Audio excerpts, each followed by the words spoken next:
తెలంగాణ వ్యాప్తంగా జూనియర్ డాక్టర్లు వైద్య విద్యార్థులు సమ్మెకు దిగారు. అత్యవసర సేవల్ని మినహా మిగిలిన సేవలను బహిష్కరించి సమ్మెలో పాల్గొన్నారు. తమ డిమాండ్లను ప్రభుత్వం పరిష్కరించకపోతే ఎమర్జెన్సీ సేవల్ని సైతం నిలిపేస్తామని హెచ్చరించారు. జుడాల సమ్మెతో రాష్ట్ర వ్యాప్తంగా ప్రభుత్వ ఆసుపత్రులలో వైద్య సేవలకు తీవ్ర అంతరాయం ఏర్పడింది. ప్రభుత్వంతో జరిపిన చర్చలు విఫలం కావడంతో సమ్మె యథాతథంగా కొనసాగుతుందని జుడాలు ప్రకటించారు.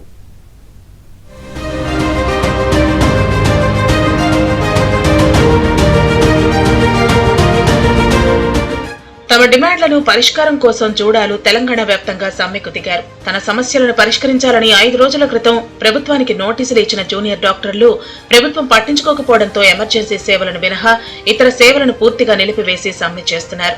దీంతో రాష్ట్ర వ్యాప్తంగా ప్రభుత్వ ఆసుపత్రుల్లో ఓపీ సేవలు, ఎలక్టివ్ సర్జరీలు, వార్డు డ్యూటీలు నిలిచిపోయాయి. సాధారణ రోగులకు సరైన వైద్య సేవలు అందక తీవ్ర ఇబ్బందులకు గురయ్యారు. తమ డిమాండ్లు పరిష్కారం అయ్యేంత వరకు తగ్గేది లేదని జూనియర్ డాక్టర్లు స్పష్టం చేస్తున్నారు. ఏదైతే మేము సమ్మె నోటీస్ ఇవ్వడం జరిగిందో 19వ తారీఖు డిఎంఏ గారికి సమ్మె నోటీస్ ఇవ్వడం జరిగింది. దానికి అప్పటి నుండి కూడా మనము చాలా ఉధృతంగా మనం ప్రతిరోజు నిరసన వ్యక్తం చేస్తున్నాం. నల్ల బ్యాడ్జీలు ధరించి కళ్ళకు గంతలు పెట్టుకొని నిరసనం. ప్రభుత్వం వచ్చేసి అయితే డిమాండ్లు నెరవేరుస్తామని చెప్పడం జరుగుతుంది, కానీ అదే మీడియా ముందరికి వచ్చి చెప్పడం లేదు. ఆ విషయం ఏదో జీవోలు కరెక్ట్ వచ్చేంత వరకు మా సమ్మె జరుగుతుంది. బహుశా గతంలో కూడా ప్రతిసారి మేము సమ్మె నోటీస్ ఇచ్చిన ప్రతిసారి వాళ్ళు టాక్స్కి వచ్చి కన్విన్స్ చేయడం జరుగుతుంది తప్ప ఎలాంటి జీవో రిలీజ్ చేయడం లేదు. కానీ ఈసారి పక్కా జీవో వచ్చేంత వరకు మేము ఈ సమ్మెను కొనసాగిస్తామని జూడాలు తమ ప్రధాన సమస్యలను ప్రభుత్వం ముందు ఉంచారు. స్టైఫండ్లు సకాలంలో విడుదల కోసం గ్రీన్ ఛానల్ ఏర్పాటు, కాకతీయ వైద్య కళాశాలలో రోడ్ల నిర్మాణం, డాక్టర్ల కోసం కొత్త హాస్టల్ భవనాల నిర్మాణం, సూపర్ స్పెషాలిటీ సీనియర్ రెసిడెంట్స్ కోసం సవరించిన గౌరవ వేతనం, వివిధ ప్రభుత్వ ఆసుపత్రుల్లో భద్రతా సమస్యలు పరిష్కరించడం, ప్రభుత్వ వైద్య కళాశాలల్లో సరిపడా మౌలిక సదుపాయాలు ఏర్పాటు, ఉస్మానియా జనరల్ హాస్పిటల్ కోసం కొత్త భవన నిర్మాణం, యూజీ ప్రాస్పెక్టస్ కోసం నీట్ లో 15% రిజర్వేషన్ కల్పించాలన్న 15 డిమాండ్లతో జూడాలు వైద్య విద్యార్థులు సమ్మెలో పాల్గొన్నారు. ఫస్ట్ డిమాండ్ గ్రీన్ ఛానల్ ఏర్పడాలి. గ్రీన్ ఛానల్ అంటే ప్రతి నెల ఒక తేదీకి ఫిక్స్డ్గా మాకు శాలరీస్ రావాలి. గత 18 నెలలుగా మేము వెళ్ళి అడిగితే తప్పించి మాకు మా శాలరీస్ రావట్లేదు.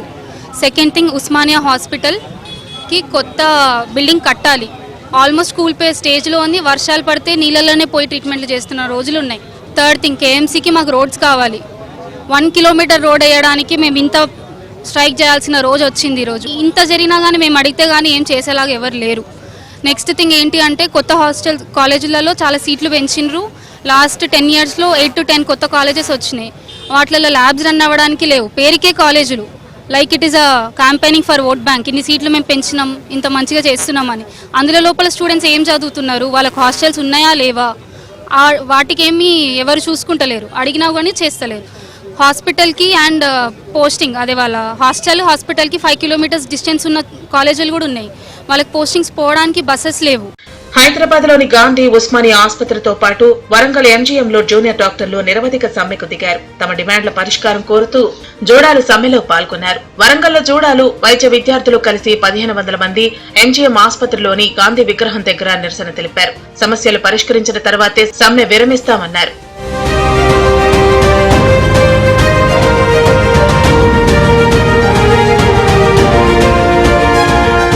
అయితే సమ్మె చేస్తున్న జూనియర్ వైద్యుల ప్రతినిధులతో వైద్య ఆరోగ్య శాఖ మంత్రి దామోదర రాజనరసింహ చర్చలు జరిపారు. అయితే జూడాలు పలు డిమాండ్స్ కు మంత్రి అంగీకారం తెలిపారు. అయితే తమ సమస్యలు పూర్తిగా అంగీకరించేంత వరకు సమ్మెను విరమించేది లేదని జూడాలు తేల్చి చెప్పారు. సమ్మె యథాతథంగా కొనసాగుతుందని ప్రకటించారు. జూడాల సమ్మె కారణంగా ప్రభుత్వ ఆసుపత్రిలోని రోగులు తీవ్ర అవస్థలు పడ్డారు. సరైన వైద్యం అందక ఇబ్బందులకు గురయ్యారు.